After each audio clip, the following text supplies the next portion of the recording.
우리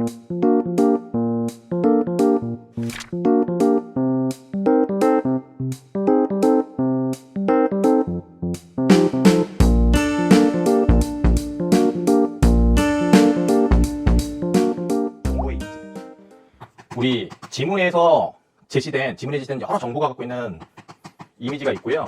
이 선택지 하나하나가 또 나타내는 어떤 이미지가 있습니다. 자꾸 여러분이 이런 이미지 갖고 판단하면 안 돼요. 그러니까 이 이미지라는 건 하나의 덩어리로 이제 나한테 다가오는 건데, 이거에 근거해서 자꾸 판단하지 마세요.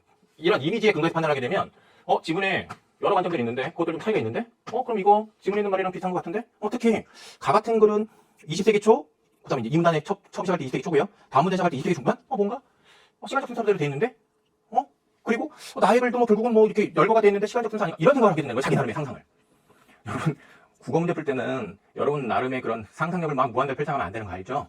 네. 자, 여기 대립되는 관점들. 수렴된다. 수렴된다는 얘기는 모인다는 얘기예요. 모인다. 그러면 어떤 지점에서 만나게 된다는 얘기예요. 그러면 그 차이점이 점점점 줄어들면서 모여야죠. 그러면 이 글에서 표현론과 형식론과 관련해서 이 두 이론이 어떤 하나의 시점에서 만나게 된다. 예술정의 불가론과 제도론이 어떤 하나의 시점에서 만나게 된다. 이런 요소가 있나요? 그 다음에 나그네에서 제시한 맥락주의 비평, 그 다음에 형식주의 비평, 그 다음에 인상주의 비평 이런 것들이 어떤 하나의 시점에서 만나게 된다. 이런 얘기 설명했나요? 없잖아요. 이 말이 틀렸잖아요. 이렇게 세부적으로 정확하게 정밀한 판단을 해요.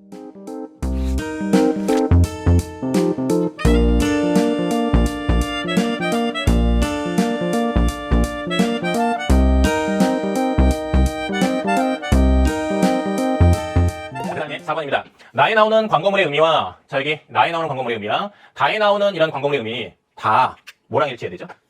여기에 나오는 이 광고물. 자, 이건 어구입니다. 이런 어구의 의미는 이것들이 근거하고 있는 국회에서 제정한 법률과 일치해야 됩니다. 여기에서 제정해 놓은 의미랑 일치해야 돼요. 벗어나면 안 됩니다.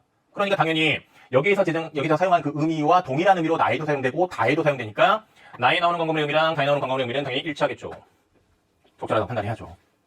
결국 이제 이것도요, 여러분이 이제 이 문단의 그 뒷부분에서 아까 독해할 때 요건이라고 해서 짚어준 내용 있잖아요. 그럼 정보를 잘 주목을 하고 적용을 이제 잘 하면 이걸 잘 답을 고르는 거죠. 이 문제는요, 1, 2, 3, 4번에 아마 반응률이 좀 비슷할 거예요.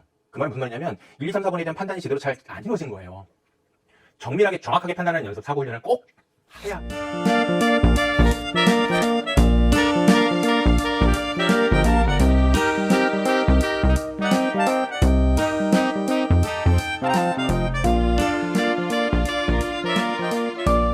이거는 어떤 실수를 범한 거냐면 우리가 어떤 글을 읽으면 어떤 문장을 읽으면 그 글 문장이 우리한테 전해주는 정보가 있는데 그 정보들의 의미가 세부적으로 일일이 다 파악되지 않고요.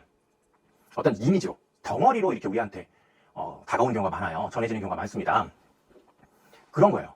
그러니까 뭔가 자 여기 보세요. 동일한 방점. 자 여기 보세요. 방점이라는 걸 알아요. 동일한 방점. 그러니까 이 말들이 나타내는 이미지가 강하다 보니까 이 말이 맞는 말로 판단이 되는 거예요. 이런 이 정보의 이미지에 현혹이 되면 안 돼요, 여러분. 세밀하게 정확하게 판단해야지.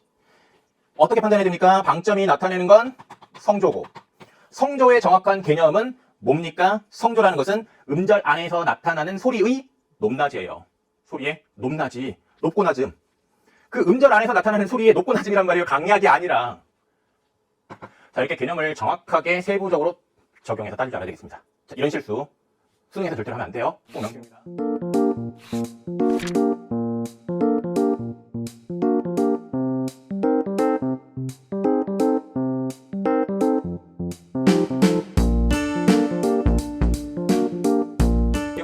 위임 명령이 이러한 제한을 위반하여 제정되면 효력이 없다라고 되어 있습니다. 그럼 거기에서 이제 우리가 생각해야 되는 것은 그 밑줄 쳐있는 기억에 제한을 위반. 그럼 제한을 위반한다는 건 뭐냐? 그 앞에 문장을 참고를 하면 이런 겁니다. 법률로부터 위임받은 범위를 벗어난다. 법률로부터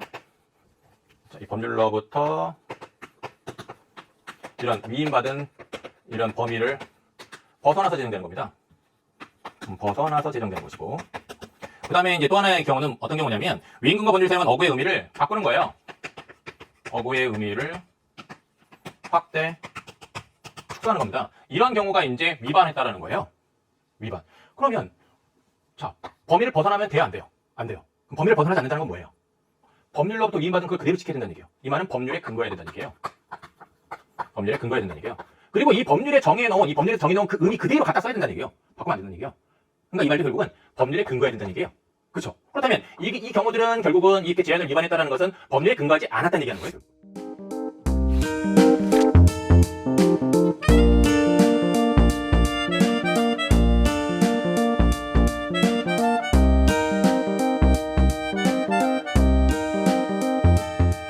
육수에서 언급하고 있는 예를 들면 강산이 좋다 한들 내 분으로 두었느냐 할 때 강산이라는 거 그것도 경험적 성격과 연결된 공간 아닙니까? 라고 판단할 수 있다는 거예요. 그리고 그 생각에는 일부 일리가 있습니다. 맞아요.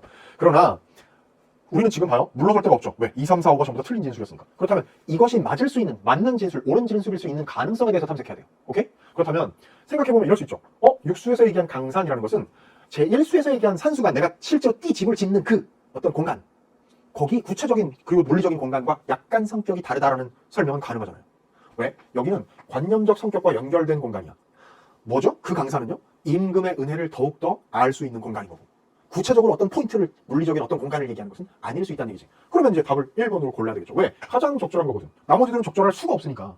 그 중에서 가장 적절한 거, 제일 적절한 설명이 가능한 걸 고르면 답을 1번으로 골라요.